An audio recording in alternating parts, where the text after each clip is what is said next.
Provavelmente você ouviu falar sobre a corte na taxa Selic, né? Que ela impactou a economia e tudo mais, mas você sabe o que é a taxa Selic?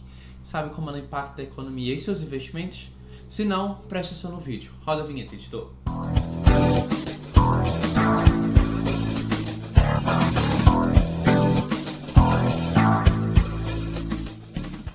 Gente, olha a placa que a gente comprou do YouTube no Mercado Livre. Pois é, né? A gente ia fazer um vídeo até com a placa que a gente fez, só que, tipo, não chegou a tempo a placa. Vai lá dar uma olhada no vídeo, comemoração de 100 inscritos. O que é, então, a taxa Selic? Galera, a taxa Selic é a taxa básica de juros, como se fosse uma taxa referencial de todos os empréstimos, financiamentos do país, certo? Então, como é que funciona? O Banco Central, ele escolhe a taxa Selic, né? Mais especificamente o cupom. Eles se reúnem a cada 45 dias para poder ver a taxa Selic se ela condiz com a situação real do país, né? E aí eles podem aumentar, manter ou diminuir a taxa. E agora o cupom mais uma vez cortou a taxa Selic e ela caiu para 2% ao ano. Essa é uma mínima histórica. Mas por que essa taxa Selic funciona?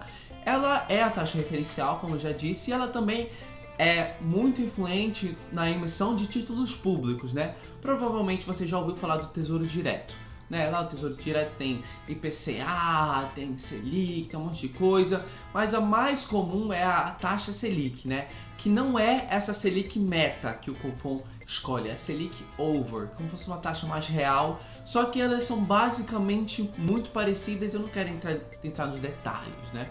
Mas enfim, o governo ele emite títulos públicos e pessoas físicas ou jurídicas podem comprar. E os bancos têm muitos títulos públicos, né? Eles são obrigados até em comprar títulos públicos. Então, antigamente, lá em outubro de 2016, como a gente viu no gráfico, a taxa Selic estava em 14,25% ao ano. E os bancos são obrigados a comprar uma grande parte de títulos públicos. Então, antigamente, os bancos, lá em outubro de 2016, quando a taxa Selic estava em 14,25% ao ano, os bancos ganhavam muito dinheiro em um investimento que era quase zero risco. O único risco é que se o país quebrar. Isso é muito difícil, né? Mas é essa a operação. E era seguro e ganhava bastante dinheiro. Agora que a taxa Selic está em 2%, os bancos são obrigados a emprestar dinheiro e geralmente o financiamento um pouco mais barato, né? Então, quando é 14,25% ao ano, eles tinham que, para poder justificar o risco para emprestar para uma pessoa, para uma empresa, tinham que ser muito alto, tinha que ser 30, 40, 50, 60% ao ano, né? Mas agora que a taxa Selic está a 2%, os bancos têm emprestado dinheiro a juros muito mais baratos. Hoje em dia até é possível achar financiamento, parece que é do Santander de 7% ao ano, né? Coisas assim, muito difíceis que ninguém imaginava há 5 anos atrás. Então, isso é muito bom para a economia quando a taxa Selic está baixa. Vamos lá, quando a taxa Selic estava alta, como eu falei ainda agora, os empréstimos eram altos. Com empréstimos altos, os investimentos e financiamentos para comprar galpão, para construir também eram altos. Então, isso não despertava o interesse do empreendedor a empreender, porque, vou deixar o meu dinheiro em títulos públicos e não vou me arriscar tanto assim. Mas agora que os financiamentos estão muito baixos, existem empresas pegando aí financiamento de 6, 5 até por cento ao ano, empresas muito grandes, eles estão conseguindo pegar empréstimos bons e fazer muitos investimentos. Então, quando estava alta, o risco era muito maior, porque o financiamento era caro. Mas agora, com a taxa Selic baixa, os empréstimos e financiamentos ficam mais baratos.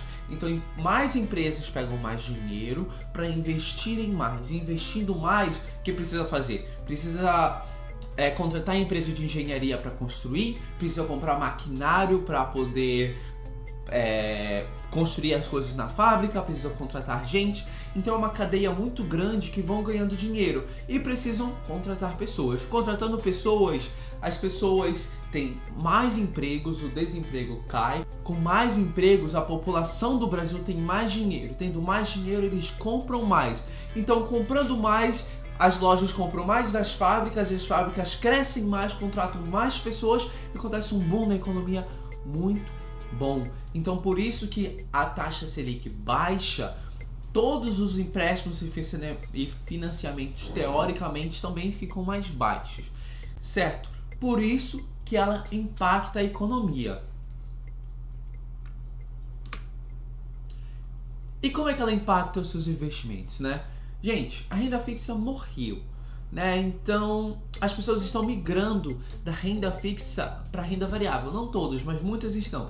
Então, com a taxa Selic baixa, se você é um poupador, é ruim para você, porque suas rendas fixas estão rendendo menos e menos, até mesmo menos que a inflação. Então, você coloca o dinheiro no Tesouro Direto e aí a inflação é mais alta do que o próprio Tesouro, então você acaba perdendo dinheiro.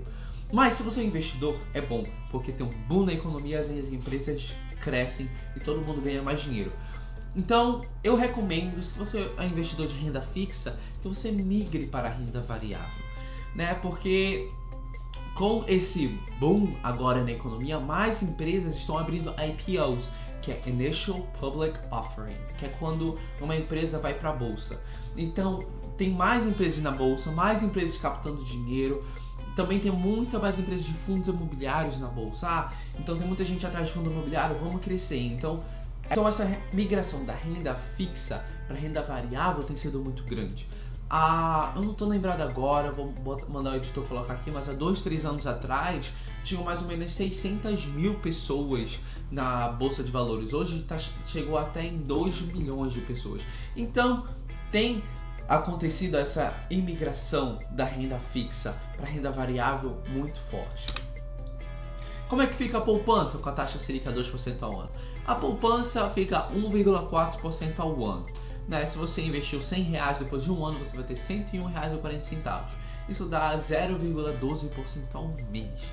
Então isso é ridiculamente baixo, né? Nem é um investimento. Como é que fica o CDI? Né, muitos bancos têm lá 80%, 90% de CDI, também fica baixo. O CDI fica 1,6% ao ano. Então, investindo R$100, depois do ano você tem R$101,65, se você não pagar nenhuma taxa, né? Isso dá 0,13% ao mês. Então, isso não é investimento, você está perdendo seu dinheiro lá. Se você quiser sair da renda fixa para renda variável, eu recomendo que você vá para um fundo imobiliário. Por quê? Porque o fundo imobiliário é muito menos volátil do que ações, do que ETFs, do que commodities. Ele é muito mais estável, né? Apesar dele sofrer variações também, mas ele é mais estável. E por que eu recomendo isso? Porque é uma empresa que investe em imóveis, então o mercado de imóveis ele é mais estável. E qual tipo de fundo imobiliário que eu recomendo? Porque tem vários, tem tijolo, tem papel, tem um monte de coisa. Eu recomendo o fundo imobiliário de fundos, né? Que é uma empresa que compra cotas, que são partes de fundos imobiliários, mas fundos imobiliários diferentes. Uns de logística, outros de shoppings, outros de residência. Então pega esses fundos diferentes e coloca nessa mesma empresa. Então a variação é muito menor. E também o legal do fundo imobiliário é porque tem dividendos mensais. Então você recebe o aluguel mensalmente na sua conta. Então se é um fundo imobiliário que tem galpões, quando pagar no aluguel do galpão você vai receber uma pequena parte. E é muito legal porque com esses aluguéis que você recebe, você pode reinvestir ou você pode até mesmo pegar esse dinheiro e gastar da forma que você quiser. Por isso que eu recomendo o fundo imobiliário. Existem vários, existem o MCI11, IRDM11, mas qual é o melhor para comprar? Isso você teria que ir numa casa de análise, né? Eu recomendo a Sumo, ela é a melhor casa de análise do país. E onde é que compra? É no home broker, é no mesmo lugar onde compra ações e ETFs, né? São produtos diferentes, ações, ETFs, fundos imobiliários, mas eles vendem tudo no mesmo lugar. É como se fosse de uma feira, você vai lá comprar verdura e tem lá várias verduras diferentes e você escolhe o que você gosta, né? Mas você tem que saber como fazer isso. Se você não tiver paciência nem tempo de estudar, eu recomendo assinar uma casa de análise de ações. Beleza, galera? Era isso que eu queria trazer para vocês. Se vocês têm mais alguma dúvida sobre a taxa Selic, alguma coisa assim, pode comentar aí embaixo. Também segue lá o Instagram para poder mandar perguntas e respostas. E é isso, se você gostou do vídeo, ficou até aqui, significa que você gostou. Então lembre de curtir, comentar, compartilhar e se inscrever. Temos 121 inscritos, estamos muito animados, até chegou a nossa placa, né, que o nosso editor falou mais cedo, mas a gente tá rumo aos 1000 inscritos até o final do ano. Bora ver se a gente consegue. Por favor, nos ajude.